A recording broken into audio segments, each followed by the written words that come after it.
Irmo and Myron who would talk to each other. Right. So maybe. Okay.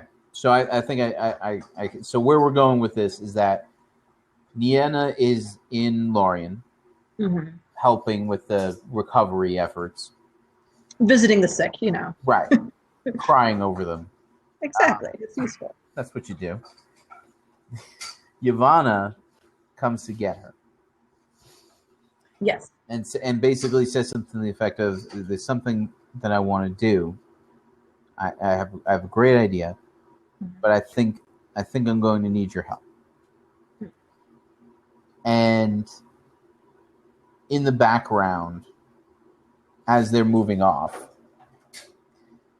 I still feel like there has to be more said there, other than, "Yeah, sure, I'll be happy to, or I'd be sad to," whatever Nienna says in that regard.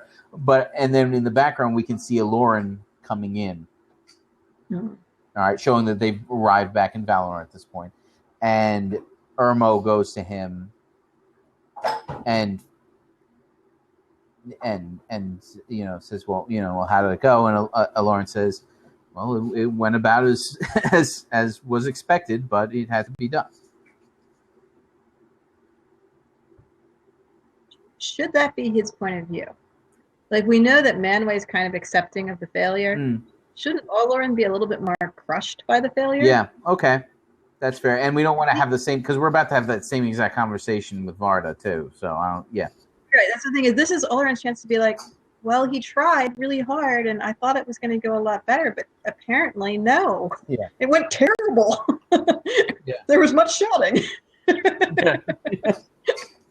And maybe Lorien has something to say to him to kind of boost his spirits after that. He should. I mean, Lorien is dreams and desires and what you want out of life. Right. I mean, that's his focus. So disappointment is not something that he trucks in. Yeah, it's like not something you have to accept. It's well, how would you have liked it to have turned out? Let's see if we can imagine what that would look like. Yeah. Well, yeah, he's all about what could be. He's all the possibilities. Yeah.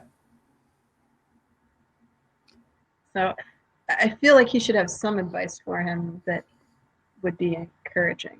What if, because I feel like this is actually a really good opportunity to take the line from Leaf by Niggle of, it could have been different, but it could never have been better. And maybe Lauren says to him, I really think it could have been different. It could have gone so much differently. It could have gone so much better. Mm-hmm. And maybe maybe Irmo says to him, it could have been different, but it could never have been better.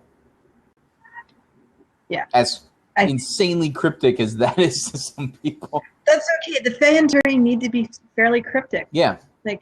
I realize Mandos is cryptic in his way, but Irmo shouldn't be less cryptic, just in a very different way. He's very much less doomy about everything. Yeah. But still very much like, I'll have to think about that and figure out what that means later. Yeah, that would be awesome if he doesn't really understand. He says it, but like Lauren says, "What does that mean?" And Irmo says, "I'll have to think about it."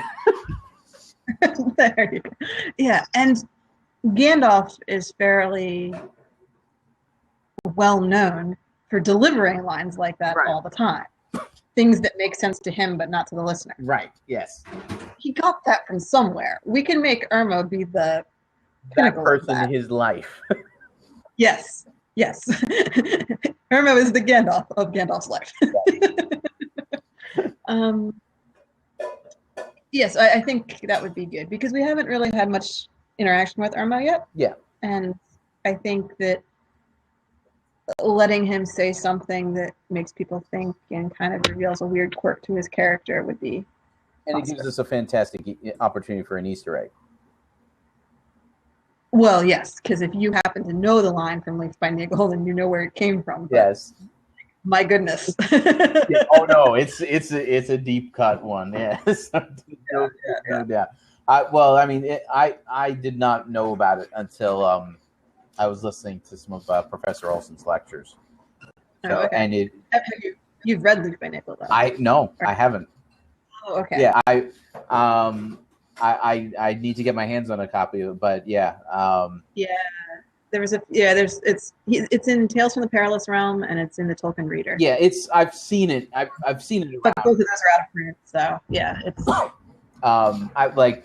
I every once in a while I've had to repurchase a copy of Lord of the Rings or the Silmarillion from moving and things getting lost and stuff like that, and and that a lot of times takes up my Tolkien book buying funds, where I would prefer to buy other things that I have not read.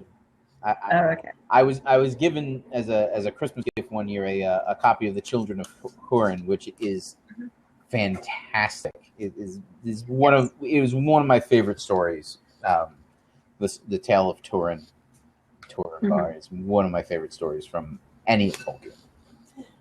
Anyway, he did a very good job with it. Yes. Yeah. Leaf by Nigel is probably the most autobiographic work he did, because Nigel is a painter who never finishes anything. Yeah. Yeah. It's yeah. But I mean, I'll tell you, even never having read it, even just hearing Professor Olson lecturing on it, and that line has had a profound impact on me and my life over the past couple of years, because it really came at a time where I had a lot of regret. Yeah, and that's the thing, is I feel like Lauren should have regrets right now. Like, it was I had one job. I had one job on this mission. Yes.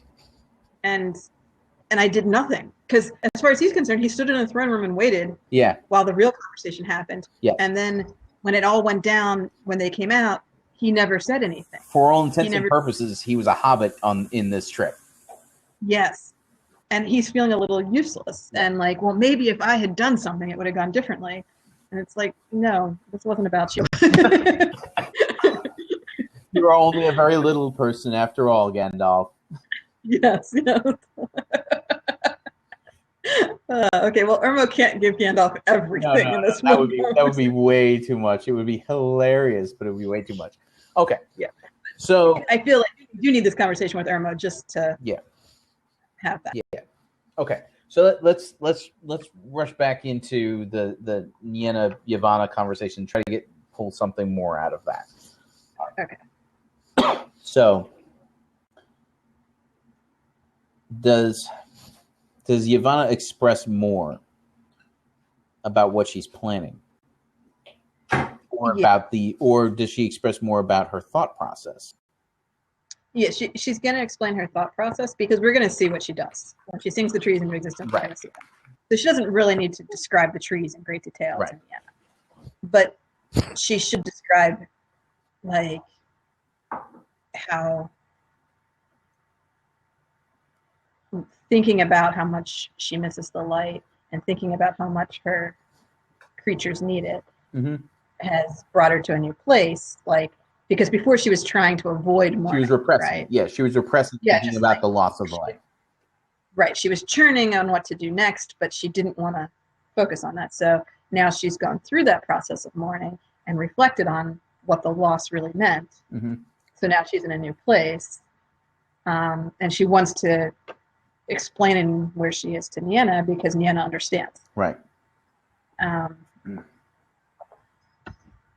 I don't know what work they have to do together to prepare for this. I mean, Yavanna's going to sing a song and Nienna's going to cry. Right. Like, do they really practice ahead of time? This is performance art. Like, you just do it, right? We're only going to, the only thing that we're going to see from them is conversation. Like, and then we're going to go to the Ring of Doom and actually see this happening with everybody there. So what is Nienna's contribution at this point? Anything, or is she just listening to Yavanna? talk about the new project?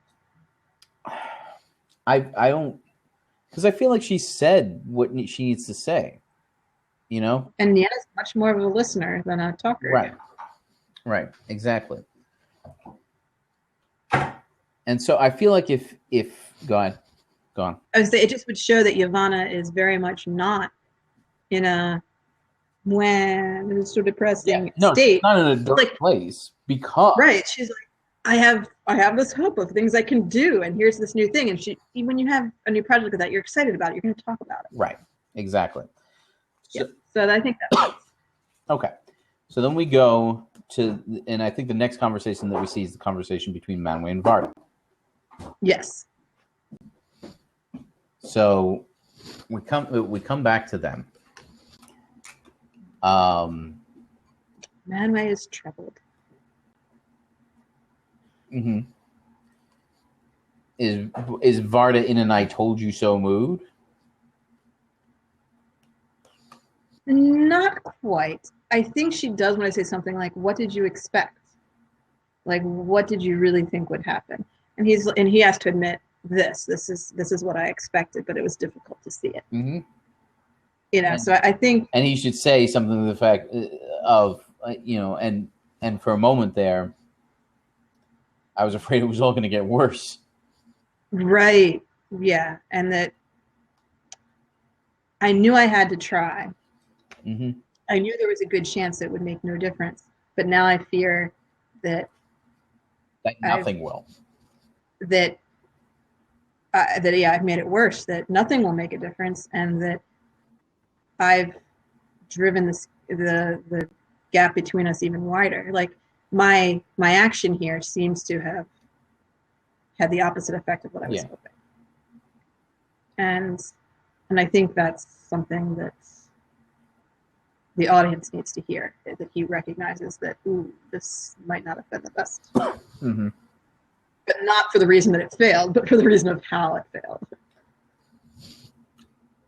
Does Varda try to console him in some way?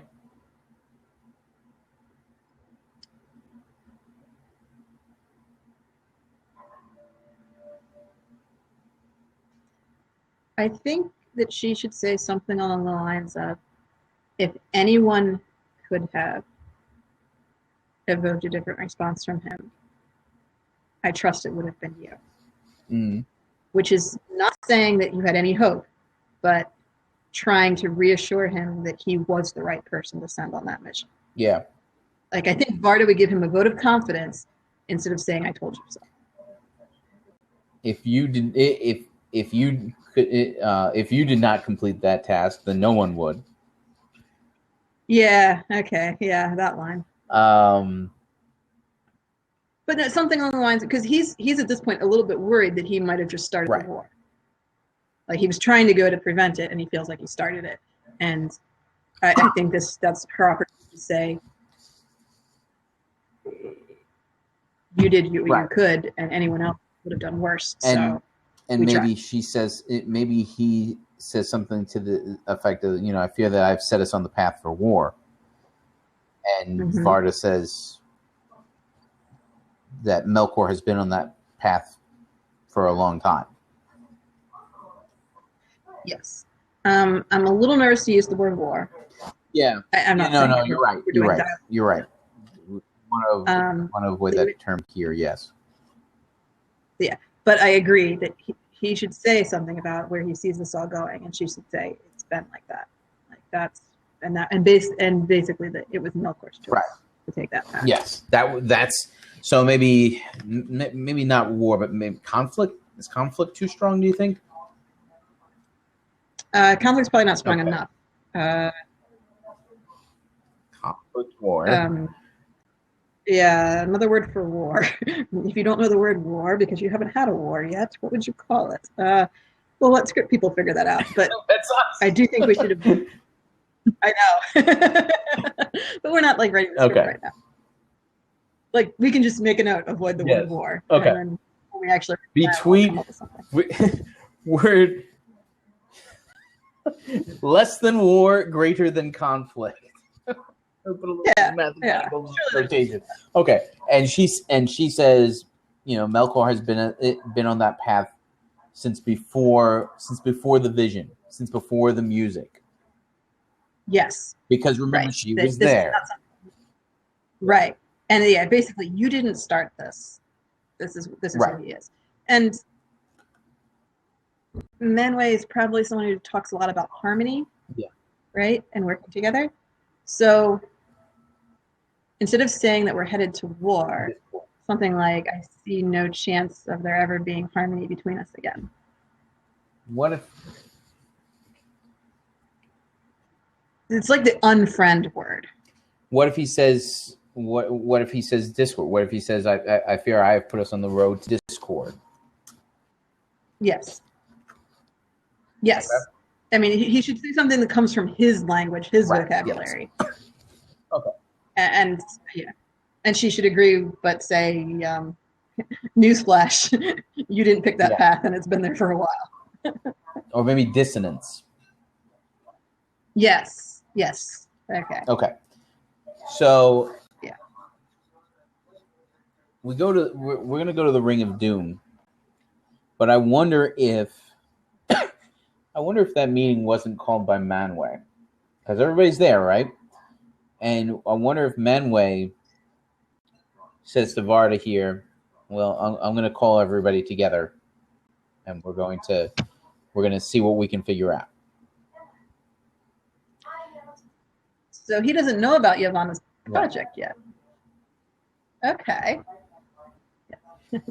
And they come together. They're at the Ring of Doom, and Yavanna and he's about to speak about this horrible failure, and Yavanna speaks up and said, "Actually, Nienna and I have something that we have to show you first." And so Yavanna sings and dances. She does her bit. And, maybe there's like light on the ground, but nothing's happened yet. And I don't know how we're going to show Nienna coming up and just weeping over the ground without it looking weird. But that's where it's got to go. So how do we do that? Okay. You get some leeway in fantasy to make things that wouldn't happen otherwise. Well, I'm talking about, did she just walk up and start crying on command? Yeah. No, I don't think so. Where I was going with this is you can have rivulets appear in the ground that weren't there before. So she can be weeping off to the side, and then we see like a rivulet in the ground, which is somehow connected to her tears, but she doesn't have to cry directly on the spot. Actually, I like this. What if we see these rivulets on the ground first? And the camera pans up, and we follow them to Nienna's feet, and then we follow them to Nienna's feet, and then we see the tears just running down her face. Yes. And then we cut back to because all the Valar are standing around in silence, and then the trees start to grow. Yeah. Yes. Yeah, because I would prefer to keep things as literal is not the right word. Non-mechanical as possible. Okay. I don't want it to be we need to take the tears from her face and put them on the tree. That's not what's happening. Yeah. And well, what we should see on the ground first are these two kind of pools of light on the ground. One gold, one silver, those are going to correspond to the trees. And we see these little, what do we see? Little liquid rivulets of light. Because they have to stand, otherwise you wouldn't be able to see them. It's going to be too dim. They can be glowing. All of them are standing around. I don't know that they would necessarily need to be glowing now that I'm thinking about it. Water does really nice things in dim lighting anyway. So as long as it's water, I think we're okay. So we okay. So we follow them over. We follow them over towards away from the because I want to avoid showing like a puddle at Niana's feet and then cut up to her eyes tearing. That's gonna look a little weird. Yeah. So like, go ahead. Yeah, that's the thing is I don't think we need to show something that's a little too direct of how the water gets from her tears to the tree. As long as we show rivulets that go back to her, and then we see her crying, let people figure it out. Okay. Like, yeah, I don't. It's like the part of the Bran Luthien story in The Lost Tales where Luthien spends time teaching Beren how to walk like a werewolf when she disguises him as a werewolf. Like, they put a werewolf coat on him, and then she sews it up on him, and then teaches him how to walk correctly to look like a werewolf. This is not very convincing. It's terrible. Not surprisingly, Tolkien changed that in the rewrite. We just have she used the ham of Droglin and magically turned Beren into a werewolf, and he was hideous except for the eyes. You know, like that's what you get in the published Silmarillion. It's very much not the how did that happen again? Don't worry about it. Wave the hand. Yeah. Okay, so we hand wave that. I think we should. hand wave transportation for the Valar. I have no problem doing that. I'm totally on board with hand waving.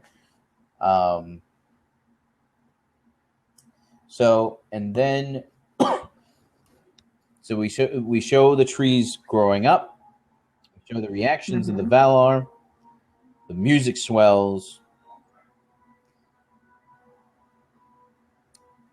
And now this is a cinematography question, but do we want to like actually physically go away from the Ring of Doom to Autumno, or do we want to cut to Autumno with like?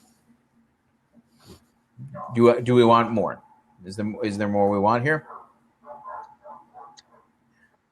I think that we want it to be clear that the Valar are perfectly happy in their place with their trees, and they're not thinking about Autumno. Okay. So I don't want to cut back to Autumno at all. Okay. So what do we want to do then? Because we want to, because we know that we want to see Melkor's reaction to the trees. Right. So he's going to be standing on the Pelori looking down. I was actually thinking of seeing him standing on like the pinnacle of Autumno and seeing it through the not seeing trees themselves. Well, because there's an opening. They don't make the Calisteria till the elves show up, right? But I mean, still, he can see the light coming up. Yeah, but we wanted him to see like the actual trees and everything. So it's supposed to be a him standing on the outside looking in moment, like he had, like we do. And to prefigure him standing on the Pelori with Ungoliant looking down on the. So it was meant to set up that. And so I don't want to see Autumno anymore. And we've just spent so much time in Autumno, and look how great Autumno is, and it should be fairly impressive, but cold and empty and all that. So when we see the living trees with the light and with the Valar all gathered there together and green and living again. How many times can I say the word living? But that should just be such a stark contrast to what we saw in Autumno. It should be obvious that Manwë won the fight. Manwë's got the better deal. And we can maybe show that with like we can show like an exchange glance between Varda and Manwë, where Manwë knows now that it's going to be okay. It's going to be all right. Yes, and that's when it would pan up and have Melkor looking down at everything. And which is I actually kind of like this because Melkor kind of snuck over to check out. He kind of misses it, well, does he miss it, or does he want to see what they've got? Because he thought he had the most impressive thing, and Manway didn't act all that impressed. Right. So what has Manway built over there? Let me check on him. Like, he wants to see if you got one upped or not, to just reassure himself that Autumno is clearly much cooler than anything they have. And then he sees the two trees and realizes he's wrong. Right. Well, I also want him to feel left out, though, is what I'm saying. Yes. And I do think the left out loneliness thing is part of it, which is what makes him sympathetic as a character. Nobody likes to be left out on the edges while everyone else is having a party. Right. But at the same time, he kind of did it to himself. And at this point, everyone should see that. Okay, so is that everything for episode 8? I think we're good. I don't think we have time to go into anything more. It's 9:30, so I don't want to. Yeah. Sorry. No, that's all right. All right. Awesome. So, despite some technical mishaps and whatnot, we have made it through an episode.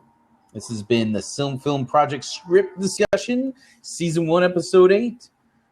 Hope anybody that's made it through all this far, feel free to like the videos and all that. And have a great day. Bye.